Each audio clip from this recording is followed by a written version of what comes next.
Good afternoon. Welcome to the CEO series. Our guest today is Professor Steyn, Harvard Business School publishing moderator, as well as a strategy and leadership expert. Our topic, Leadership During Disruptive Times, the New Framework, and that is the platform of connected leadership framework is what we will be discussing. Thank you and welcome.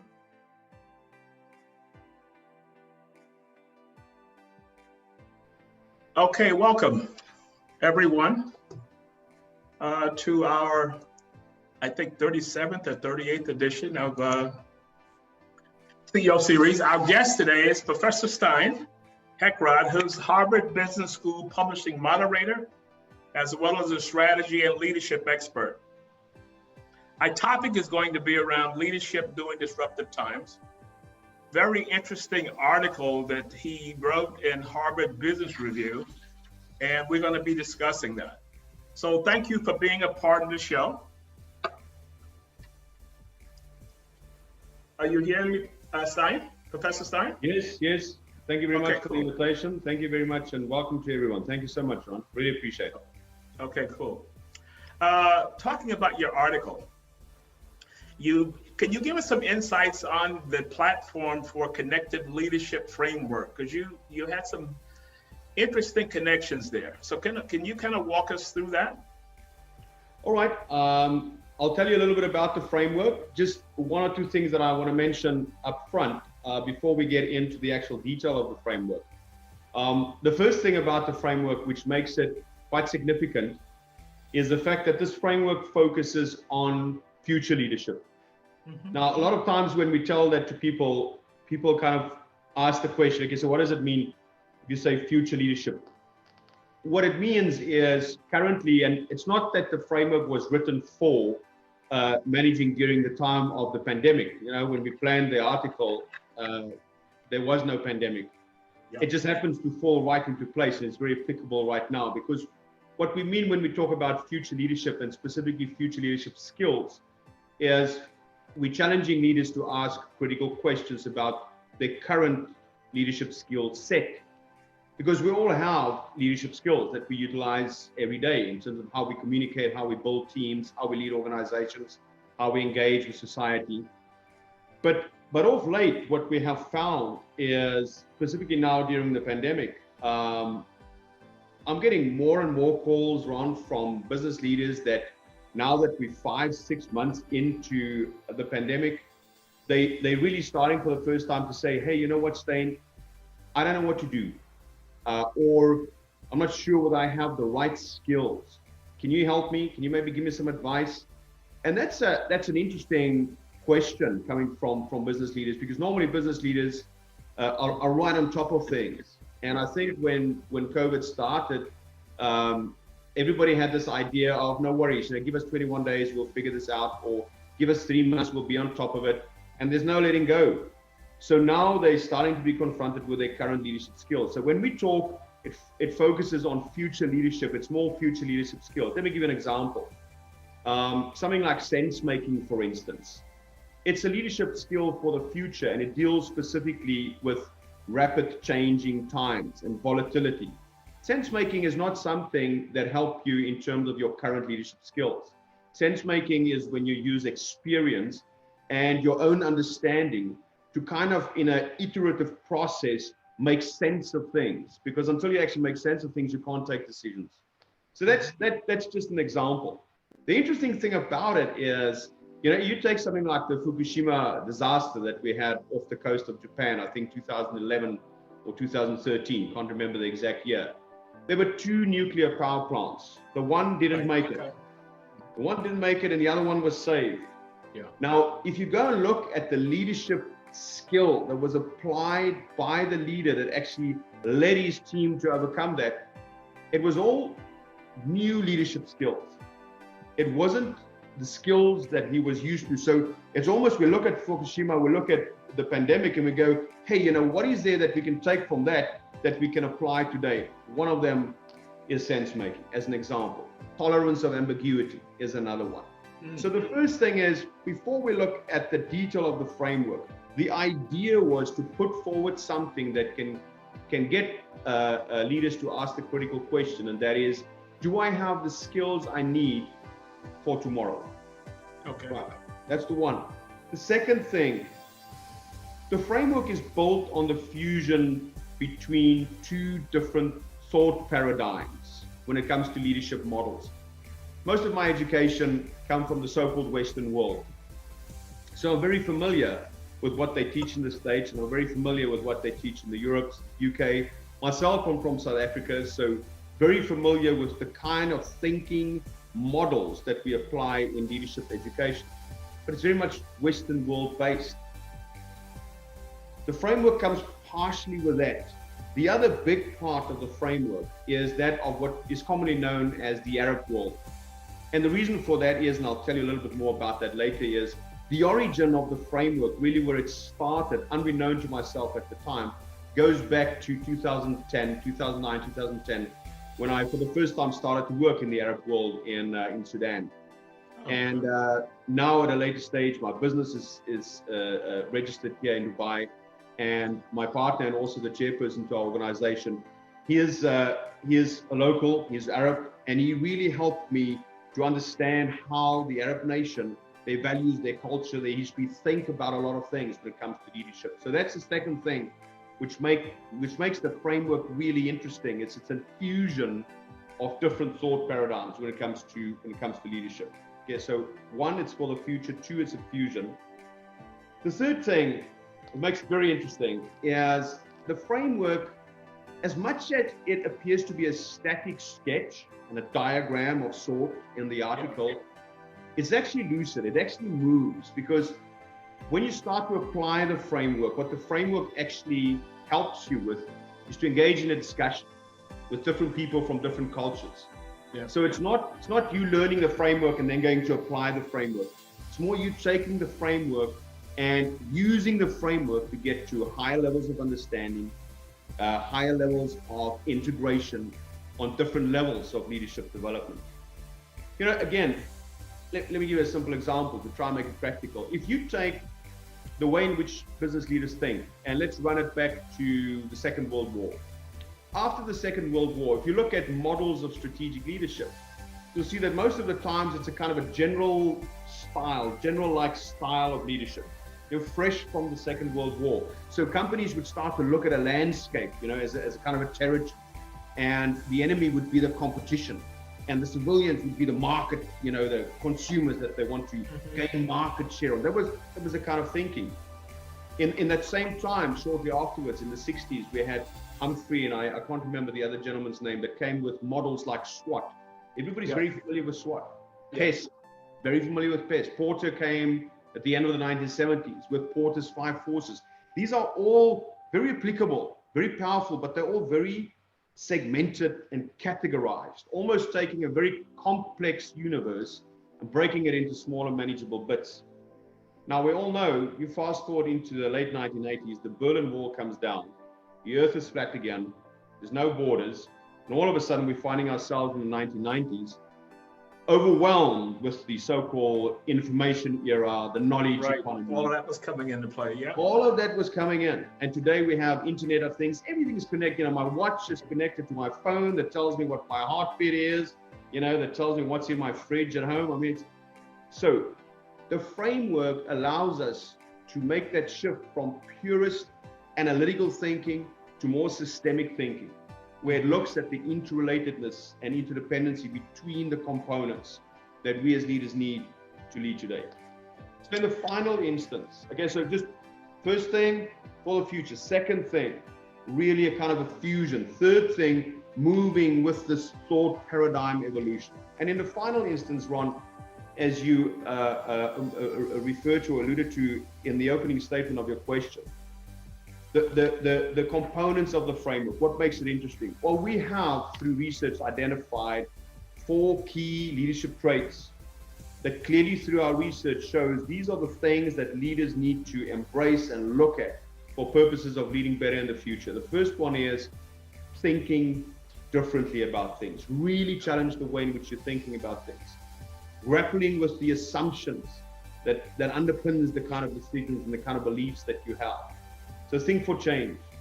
Second trait, learn. Learn to excel, learn from others, have a learning mindset, an open mindset, growth mindset. Third thing, big challenge for leaders, act, implement. Let's not just talk about things, let's really get our hands dirty and make things happen. And then the fourth trait is to inspire, what we say, to inspire for greatness. As a leader, to help others to find that individual greatness, which we all have. We at PCL, our company, we believe firmly that everybody has greatness within them. But as a leader, you kind of have to push and put people in a position so that they can discover that individual greatness. So those being the four traits. But then we've gone a little bit further, and we've also through research identified 5 levels of leadership development. The first one is you, the individual. It starts with self. Yeah. And the key skill that you require for that, self-reflection. You've got to be aware of yourself, really get to know yourself. It's interesting. One of the comments that I heard most from leaders during this time of pandemic that people had to work from home is, wow, I got to learn so much about myself. It's as if, right.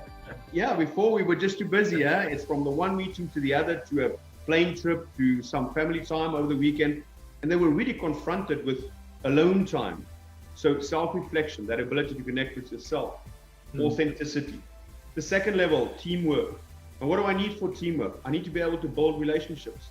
And this is where the systemic nature of it comes out, because for me to build relationship, like myself, I'm based in Dubai, like you, 218 different nationalities. So relationship building is not just about, ducks of the same pond. Relationship building is about multicultural adaptability, cultural competence, really being able to connect with people from different cultures, different backgrounds. That's the second level. Third level, organizations. And here we challenge leaders. So often leaders say to us, we have to strategize for disruption, or we have to be ready for disruption. We're saying no. You should be the disruption. What kind of innovative processes do you have in your organization so that you can be the next disruption, as opposed to being afraid of what the disruption is going to be? That's the third one. Now, levels 4 and 5 is interesting. It's really something that came... Very interesting. Very interesting. Very interesting. We built this in. The fourth level is what we call societal leadership. And what is societal leadership? Societal leadership goes way beyond the so-called CSR programs, where you sort of have initiatives in the organization to support a local school or, some association in society. No, societal leadership is to care about people. So that's the key ingredient. And when we say about people, in PCL, we say, you can't change the world, but you can change yours. That's the focus. So if you're the CEO of the organization, do you know where all your people actually reside? Do you know what time they get up in the morning to make it in time for work? Do you know how they commute? Do you know how many of them actually share a flat or a room or accommodation? Do you know whether they're here on their own, whether their families are somewhere else? Right. Do you really care? And this is not caring for my employees. This is societal care, because if you have 3,000 people working for you as an example. Let's say they each have 5 dependents. You know what? You actually have a world that consists of 15,000 people. Do you really care about them? All of them. Yeah.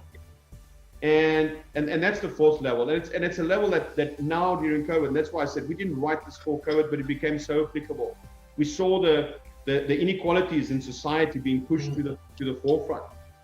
Some people that have the means, they can luxuriously work from home. Others, they squatted together in accommodation where they share. Exactly. No workspace. Exactly. And what are you doing? We work closely with Spinneys, the retailer here in Dubai. Fantastic. If you listen, we're busy with a case study in terms of what their business leader, what the CEO Sunil did in terms of caring for people. You know what? He would get telephone calls. The first thing he did is he made his mobile number available to the entire staff complement. There's 3,800 people working for him. Everybody had his mobile number. Wow. He'll get a call 12 o'clock at night of one of the employees working in a certain area in Dubai that have been put out of his accommodation because there's a fear or belief that he might have COVID, and his roommates doesn't want to share. And at the end of the day, Spinnies went. They took up hotels and an apartment block in Abu Dhabi, where they took their employees and they would quarantine them and care for them. That's the kind of thing that we're talking about, societal care. That's level 4. Level 5 is a very challenging one. Again, interesting. Because they're the key ingredient is to share. So we're kind of challenging the economic models of the world, and we're saying, okay, is it right that if I discover a natural resource that happens to fall within the boundaries of my country, that I must immediately adopt a commercial model whereby I take this resource and I sell it to other parts of the world? In the process, I enrich my own nation. But am I really sharing? Should we not, in terms of our economic models and the way in which wealth is distributed throughout the world, should we not look at how we can share this? And I'm not talking a socialist state. Don't get me wrong. Yeah, I understand what you mean. Yeah, it's just, so those are the 5 levels. So we take leaders on our programs, courses or developmental programs. First and foremost, there's the 4 traits: think differently, learn, act, and inspire. And then we do a developmental program across these 5 levels. I hope that brings some clarity on the framework, Ron. Yeah, it does. It does. Across the 5 levels, if you had to look at each one of those, which one of those segments will possibly be the toughest for executives to kind of get a handle on? So you talked about self, you talked about team, organization. So they're probably figuring they're doing great with team. They're probably figuring they're doing great with organizations. But what about self? And I've risen this high because I have all of it and I have everything going on. Yeah, I'm so glad you asked me that question. And surprise, surprise, the answer is level 1, self. Yeah. It's just, and you need a kind of intervention. Through the program, we have what we call learner-centric or leader-centric programs and courses at PCL, and it's really about getting very close to yourself. And we saw during COVID as well how uncomfortable a lot of people is, to be on their own in a room and to really be confronted with themselves. So that is the one that they struggle with most. Yeah. I think it's also a question of, when you really reflect, there's a point where you have to acknowledge that at some point in time, I'm going to have to be vulnerable again, man. I'm gonna have to show some emotional vulnerability, which I'm not necessarily comfortable with because of my leadership position in the organization. It's number 1 by far. So how does a leader who's coming to that realization about themselves, how could they use that to tie into the next stage, which is teams? Because you mentioned vulnerability. But I've always come across at my team members as the know-it-all. I've got it all under control. We're like clockwork, efficient. How do I let them see that side of me as a leader? Well, the interesting thing is, to answer the question, you really need to look at the intelligent coefficiencies of leadership. So there's IQ, which we all know, born with at some point in time, they measure that. You have some level of intellect. There's EQ, which is emotional intelligence, which is really how I connect with other people and how I channel my emotional energy. But then there's also SQ, which is social intelligence. So for social intelligence, you very specifically have to look at your ability to network, for instance, your ability to influence, because that's what leadership is. You're not going to use your level or your position of authority. You're going to have to use your level of influence. So, but you have to, so to answer your question, vulnerability. Initially, vulnerability might be something that people shy away from because they might see it as a sign of weakness. But when we in our programs can illustrate to them how an admittance of vulnerability or a show of vulnerability equalizes the playing field, that other people start to see you as just another human being. We are all different. They don't think differently of you. They don't disrespect your position as a leader because of that. As a matter of fact, they will now respect it even more. But actually that show of vulnerability, that a lot of times lead to a higher level of social intellect where I can now more comfortably associate and network and build relationships with other people because I've taken the facade away. I've opened the curtain, I've opened my door, and people actually feel comfortable to approach me. You know, we all know the superficial world that we live in, or artificial world that we live in a lot of times. CEO walks down the passage and walks into your office and start talking to you and ask you, you know, how's it going? How's the wife and kids? Or, you know, did you have a good weekend? Because of that sort of level difference in terms of authority, you're going to answer, but you probably, if you're the worker in the office, you're probably going to be nervous all the time because it's not a really authentic, natural relationship. But leader shows vulnerability, shows that emotional care. Yeah. And you have a real problem as the employee on a Monday or Tuesday morning, or like here in Dubai where the first working day is a Sunday. You have a real problem. You will probably have the psychological safety. You will probably have that comfort that you can go to your leader and share with them, this is my problem, I really need to be home, or you know, because of the fact that the leader, and that's the kind of, and once leaders see that, you know, if I open up, if I'm a little bit more vulnerable, if I'm more approachable, it actually benefits my ability to build teams and network. It's an easy progression from step 1 to step 2 because they're starting to see the benefit. Yeah, I had that play out for me in New York years ago. I got on the subway, I got on the elevator at a large office building, and there was a gentleman standing next to me and really trying to close the door very, very fast. And I really didn't know what, it was just two of us in the elevator. And the door finally closed, and there was somebody was walking towards the door that closed in their face. And I looked at him and I said, what was that about? I said, why were you trying to close the door? He says, oh, I'm sorry. He said, the person that was trying to come in was our CEO. And he's such a phony, I just didn't want to deal with him. I keep correcting him. He keeps calling me the wrong name. Now, I worked for a CEO who, at that time, who, if was coming towards the elevator, everybody would have made sure they held that door for her to get in. Yeah. So I kind of looked at that as kind of a leadership quotient. People feel that when you say, how are things going? How's the family? Do you really mean that, or are you just kind of going through the steps in asking that? That's the point. That's the point, Ron. And as I say, once, you know, that's also when we do level 1, you know, the key skill is to reflect, but the characteristic that we want for your leadership out of that is authenticity. You know, that's what we drive in that level of development. And once that penny drops, look, I mean, some get it right better than others, but once that penny drops, it's an easy progression because they've shown that vulnerability. Even when you get to societal leadership and they have to care, it almost comes more natural because, you know, it's just people have started to get to know them as such. It kind of makes sense. Okay. You know, your topic, Connected Leadership Framework, give me the birth story as to how that came about in creating this framework. Okay. It happened to me. And I'm not proud to say this, but you know, it's the truth. I led a very successful consulting firm in South Africa, my home country.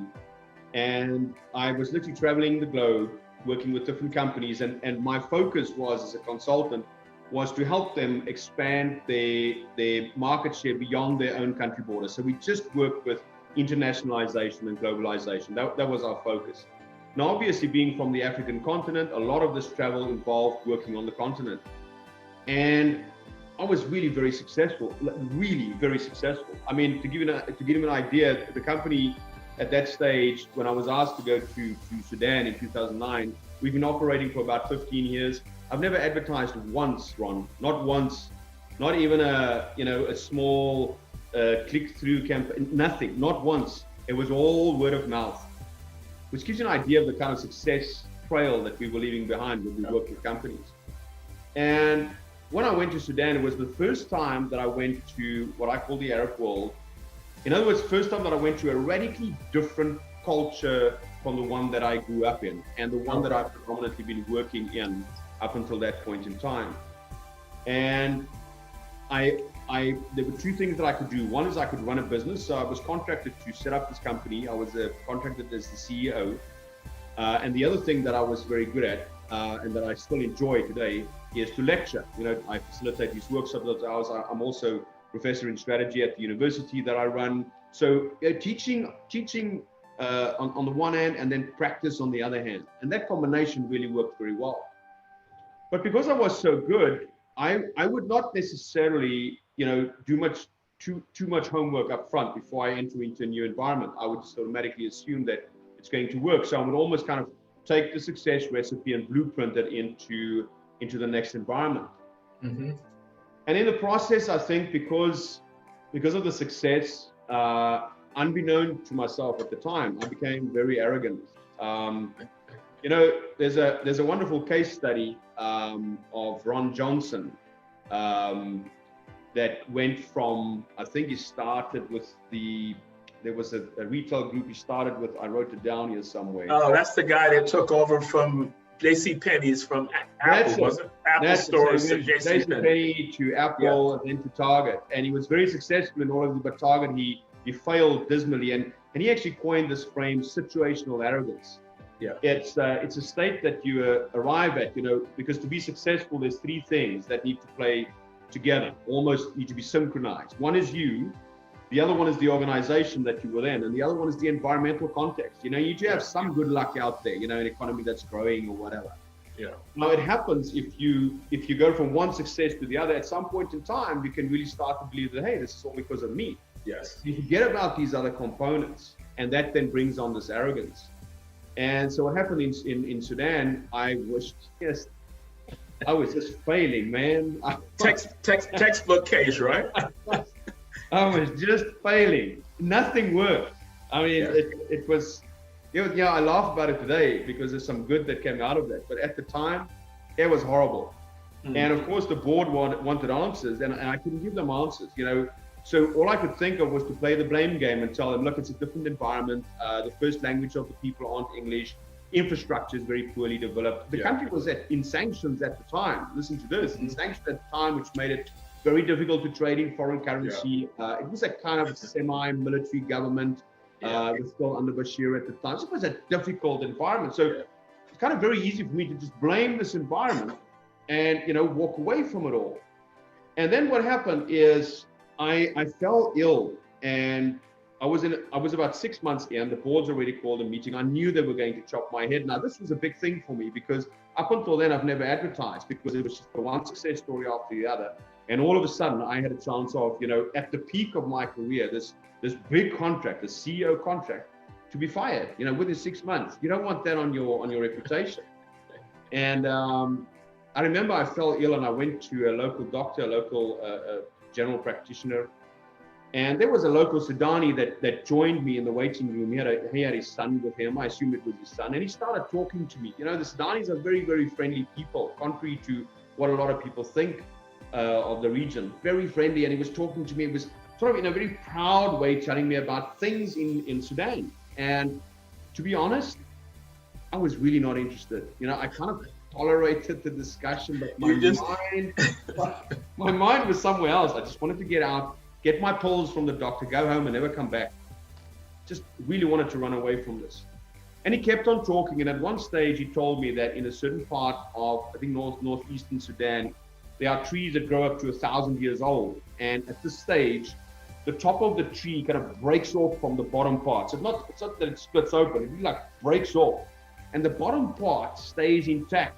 And at that stage, at that age, if you had 10 grown men to hold hands like this was his description, that would be the circumference of the bottom part of the tree. And I was still sitting there listening to this and going, yeah, what's this all about? I was really not into this. And then he said something that changed my life, literally changed my life. He referred to me as a Westerner, probably because of the color of my skin. He said to me, sometimes they find skeletons of Westerners like you that got lost in the desert, and they find these skeletons lying against a tree trunk. And if they look at the skeleton and they look closer, they can see in the spore of the sand that the person was moving around, kind of shifting around the tree trunk all the time to try and stay in the shade, not knowing that there's water on the inside.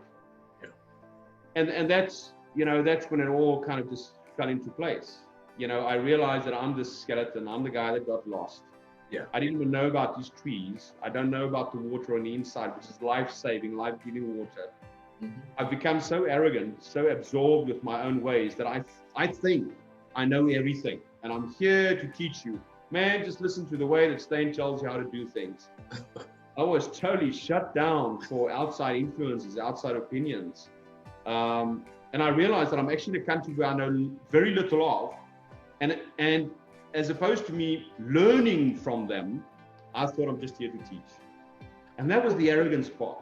Yeah. And what happened is, why we were so unsuccessful is in all my meetings, in all my classroom sessions that I did, all my teaching that I did, you know, people see that arrogance. You might not see it, but they see it, especially if you come from a different culture. You know, and in the Arab world, that kind of, I don't want to, you know, stereotype or categorize, but it's almost a kind of a Western successful arrogance kind of, you know, they see that, man, that curtain just shuts. They don't connect. And you know yourself from having done some teaching, if you don't have connection with those in the room, you're not going to be successful. You're not going to be successful. And you know, the other part that you mentioned, the arrogance that comes with success. I think every expat, specifically at a certain level, when you come into a country, you're coming in living up your past successes, and that arrogance is there. Someone asked me, said, what kind of advice would you give someone coming from another country? I said, first thing is just listen. As simple as that. Just listen. It's not all about you and what you've done back in New York City, because that doesn't apply here. You've got to basically start all over again. Yeah, man, if only I knew that sooner. But anyway, you know, that's what happened. And then I kind of, you know, the interesting thing is I went back to the board. We had our meeting. They obviously wanted to get rid of me, and I begged them to keep me. I said, look, I figured it out. Now, this is the funny part, Ron. I figured it out. I said, no, I know what the problem is. I said, I'm the problem, but guess what? I want to stay. You know, give me another chance. It was very hard to convince them to do that. And one of the board members took pity on me. I think until today is a very, very good, very close friend of mine. And they gave me another shot at it. Now, here's the interesting thing. All I did is I went back and I started to learn. I reached out to people. I went into their homes, but they invited me into their homes. And it was at an Eid time during December. For the first time, I sat on the floor and they would bring in these big silver platters of meat and rice, and they'd put it down, you know, slaughter of the goat. And it was all men sitting around the table, the plate. And they would actually fight amongst themselves in an effort to give me the best piece. Yes. It was just a kind of a culture I've never seen before, man. You know, where I come from, you know, I'm from a family of 5. You fight to get the biggest piece for yourself, man. That's like, you know, while you're saying grace, you know, no one's looking and their eyes are shut. You're pinch it from your brother or sister's plate, you know. And here I had people that didn't know me from a bar of soap that showed me such warmth and just love and care. So that you know, it changed me significantly. I until today believe that was the day that I moved, or over that time that I moved from being a teacher to being a learner. And being a learner is it creates so much more wealth in your life, not financial, but just your life. You know, the existential wealth that you get from that. And the funny thing is, you know, you're asking me about, you know, where the framework comes from. I parked it. For many years, I told people the story. Just to end the Sudan example, we stayed another 2 years, and they asked me to stay another 2 years after that. That's how successful we turned it around. And all just because I walked into the same room the next day, and I didn't stand. I just sat down, and I just started asking people about them, their jobs, their lives, their families, and you know, that's all I did. It's literally all I did. And they just warmed up and took me into the community.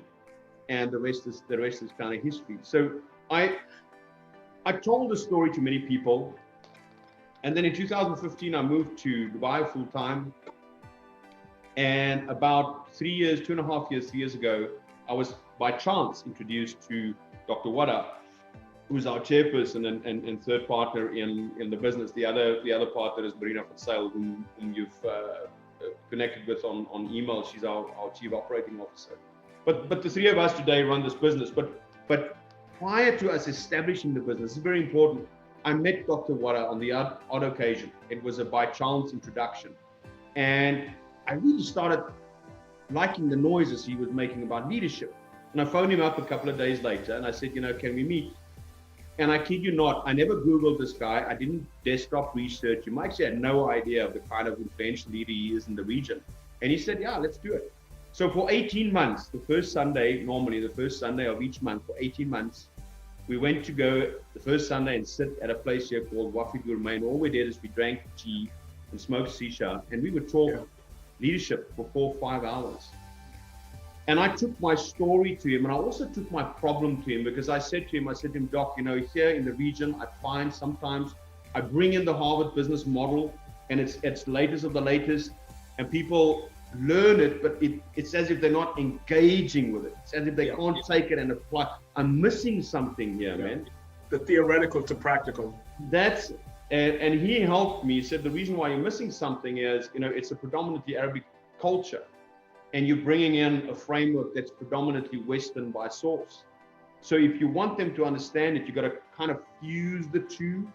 And that's what got me talking. And he kept on challenging me, saying, bring me a framework, bring me a framework, bring me a framework, which I did 3, 4, 5 times, and he kept on sending it back. You know, he's an engineer by qualification, but a very, you know, industrial, academic, you know, systemic mindset, you know, the ability to put things together. And eventually we stumbled on this framework.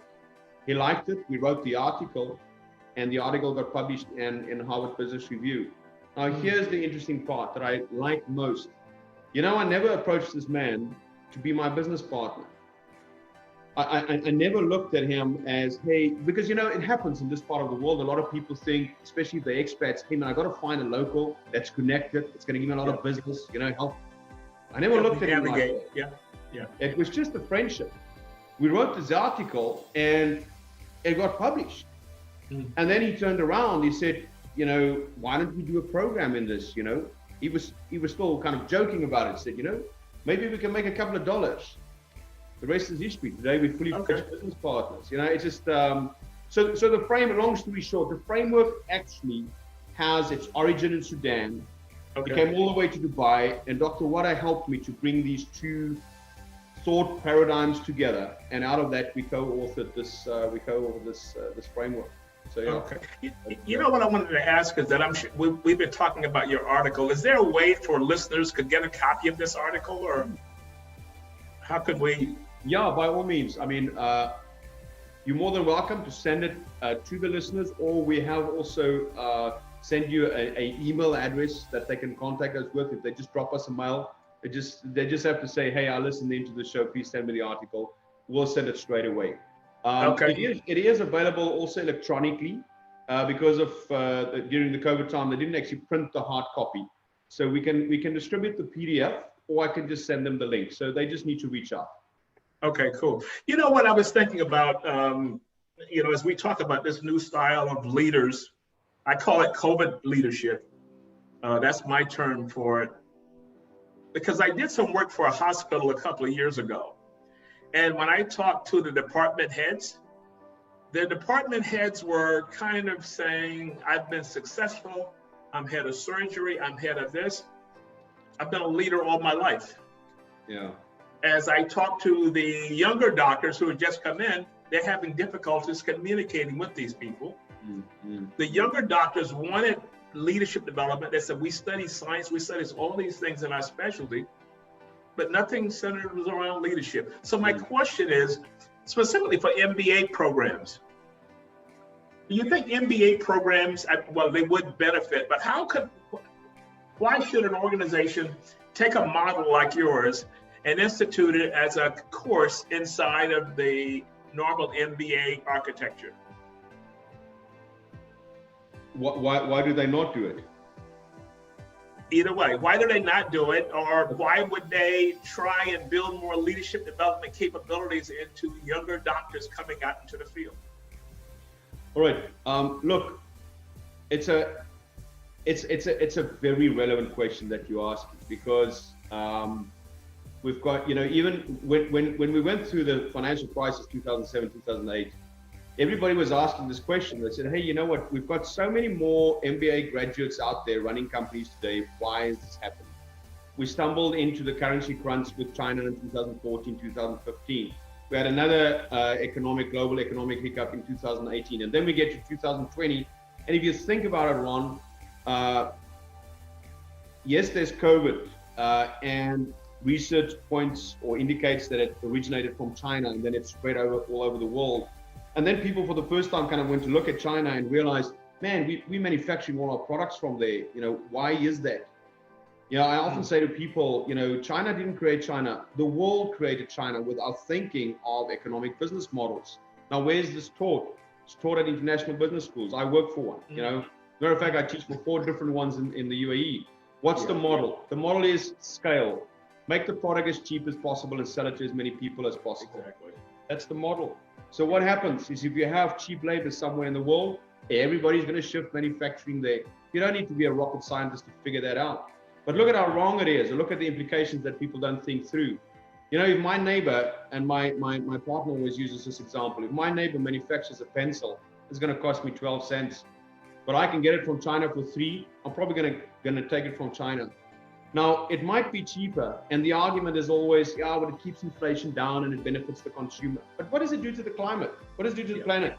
Because I got society. That's where the society piece comes in, the world piece comes in. That's where the societal learning leadership comes in.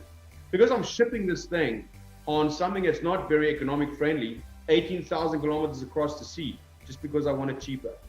Yeah. You know, so we do have to look critically at the way and what we're teaching in terms of economic models, and you know how we kind of drive profit in organizations, because all of this originates from business schools.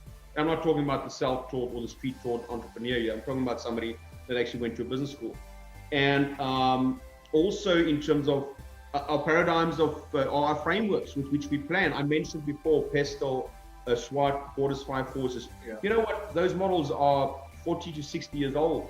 Yeah. Companies are still using them. And I often look at it and I go like, you know, you're the first to tell me that the world's changed, but you're still using the same framework. Tools, you know, Now, there's a reason why it is like that, and that is there's more than enough research to show us that, you know, people operate easier in an ordered state than in an unordered state. There was a marvelous article that was published by Harvard Business Review, I think 2007, 2009, by Snowden and Boone. They introduced the Canavan framework. And this framework, very briefly, it's a sense-making framework. It's not one for categorization, which is also a difference. You see, most business leaders see the chaos and they want to categorize. They want to break it into smaller, manageable bits for it to make sense. Why? Because that's what they've been taught. That's what their brain is fit with. The sense-making model of the Canavan framework, you kind of have to apply this and try to make sense out of a situation to take a decision. There's 4 quadrants: simple, chaos or chaotic, complex, and complicated. Now let's just take simple and complicated, because most business leaders operate in there, and most of the times we operate in there, and that's why your business schools will teach you frameworks which are suited for stability, kind of a stable environment. Mm-hmm. If something is complicated, it means it's very difficult, but I can still figure it out. So if I had the world's best Ferrari engineers in the same room, I can hold a Ferrari in there, they can take it apart and they can put it back together again. And at the end of the day, it's exactly the same as what it was before. Very complicated, but doable. So organizations, they're comfortable to work in that space, because if they don't know how to do it, they call in the expert, all right? The other one is simple, and that's when tomorrow is a continuation of yesterday. That's typically why I will use my models of PEST and SWOT and kind of, you know, last year we did this, and then I just extrapolate into the future. Yeah. That together is the ordered state. The one that leaders are challenged with is the unordered state. So trying to answer your question, why is it that companies are not making our framework a part of institutionalized learning, or why business schools don't embrace it? It's because it's difficult, you know, because it's actually a framework that can help leaders to deal with or make decisions in an unordered state. And what's the unordered state? The one is chaos, and the other one's complexity. Chaos is one way we don't want to be, but chaos is one way we are right now. You have to react immediately. You can try and make sense afterwards. And you can see it in governmental approaches across the globe. The ones that acted immediately, they're the ones that's better off today than the ones that kind of, you know, took their time with it. So chaos. That's an entirely different topic. That's an entirely different topic. But when you're in a chaotic state, you don't have time to argue. You know, when the house is burning, you run outside. Yeah. The one that's difficult is complexity, because complexity means it's the same Ferrari example, except this time the Ferrari is actually driving or riding or moving while you're doing it. If I had to tell you, hey, you have a garden at home, tonight go home, uproot the entire garden, and then plant it all back again. You know as well as I do, you'll probably lose half, maybe even more of the garden. Why is it? It's because nature kept on moving while you were doing that. That's where we're finding ourselves now. The environment keeps on moving, and people just by their very nature, they don't like to operate in an unordered state. They first want to have the salary check, the guarantee of a job, and then they'll take out a loan. Yeah. They lose the job, and everything goes south. So most of your business school models are geared towards a business environment that's more stable, and we see more and more that we are operating in one that's more unstable, volatile, changing all the time. And that's where the framework will definitely benefit, because the framework, for instance, has the component of thinking differently. So you know what, I'm okay if the environment changes all the time, it's not a problem. I'm taking leadership skills that will help me to lead in the future, despite the environment. The framework tells me I must learn. Learning means that you must engage with something that's unfamiliar to you. This is not a known state, it's not an ordered state, it's an unordered state. It doesn't have to be such a fear factor. So I hope that answers your question, Ron. It's a question of they don't want to take it because they think that they won't need it. One last point. Go back to the 1970s, the oil crisis. If you go look at how many fundamental changes we've made after the oil crisis in 1970, you'll note that there's almost none that was made. Because our tendency is when things get unordered, we prefer to wait until they get ordered again. And then we just move on. And that's what happened in the 1970s with the oil crisis. It was only much, much later that we started to look at alternatives in terms of energy. That's where we are right now. The challenge that business leaders have is they look at this chaotic state and they say, don't worry, it's going to go over and we're going to go back to normal. There isn't going back to normal. Normal implies it's predictable, it's known. I can kind of project it. Yeah. That's unfortunately not what's lying ahead here. So where leaders are struggling is, how do I differentiate between a very quick tactical reaction here, and when do I need to start to make real long-term strategic changes? That's the challenge. Yeah. So when you think of COVID through and how it's disrupted countries, and when we tend to think of leadership, we think of corporate leaders. We don't think of community leaders, at least for the most part. When you see articles written, it's always from the corporate angle. Governmental leaders are going to have to drive this moving forward. And some of the approaches may hinge on the bad word, it's called socialism. That the mindset of the people saying, no, we don't want that. Doesn't that play right into the same model? We want to continue doing something. After the financial crisis, they put in certain stimulations that banks could only do certain amounts, certain ratios.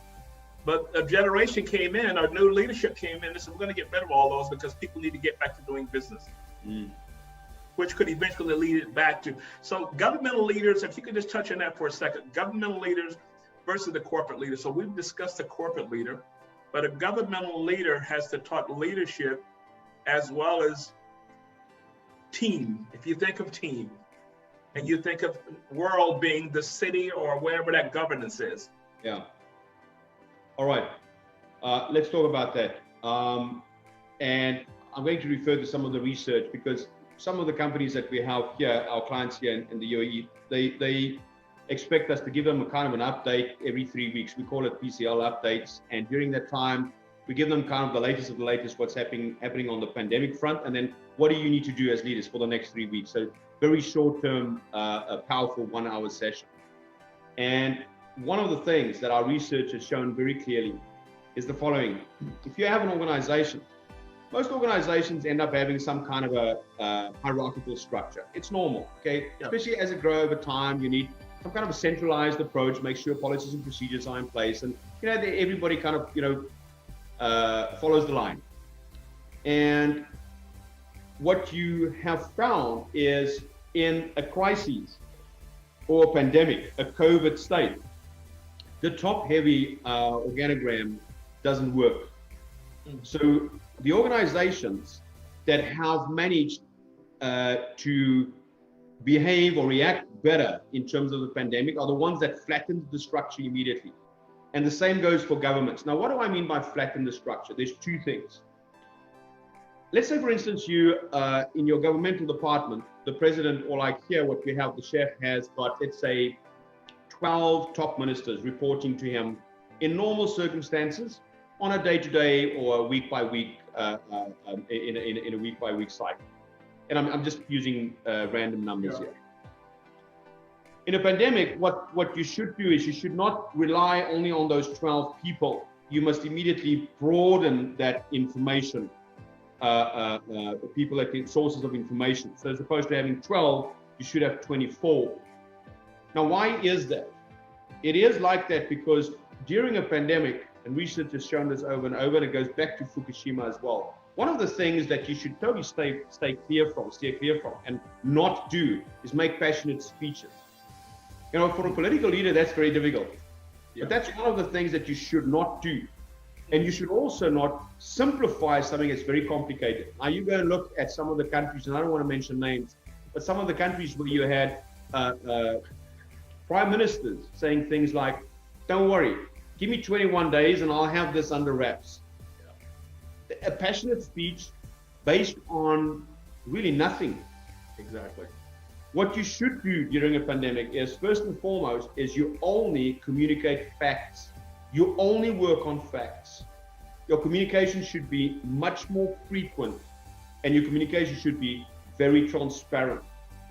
So the first thing you do is you flatten that first level that reports into the CEO or into the Prime Minister's office, so that you can increase your sources of information. Why? For the simple reason that complexity is better served through diversity than what it is served through expertise. So you've got to get as many people out there as possible. You select them to give you input so that you can get all the facts. And trust that input. Yeah, absolutely. Now the second thing that you do is, you know, what do you do if you have an organization with 60,000 employees? You know, I mean, how on earth do you make sure that, you know, the decision at the top actually reaches in the correct manner, you know, at the bottom? How do you do that? That's also why you have to flatten the structure, is you make your communication open. So it's not verbal, it's written. You create an Instagram account if you have to, but it has to be something that people can read. Because what you have to manage, Ron, this is very important, and a lot of leaders get this right.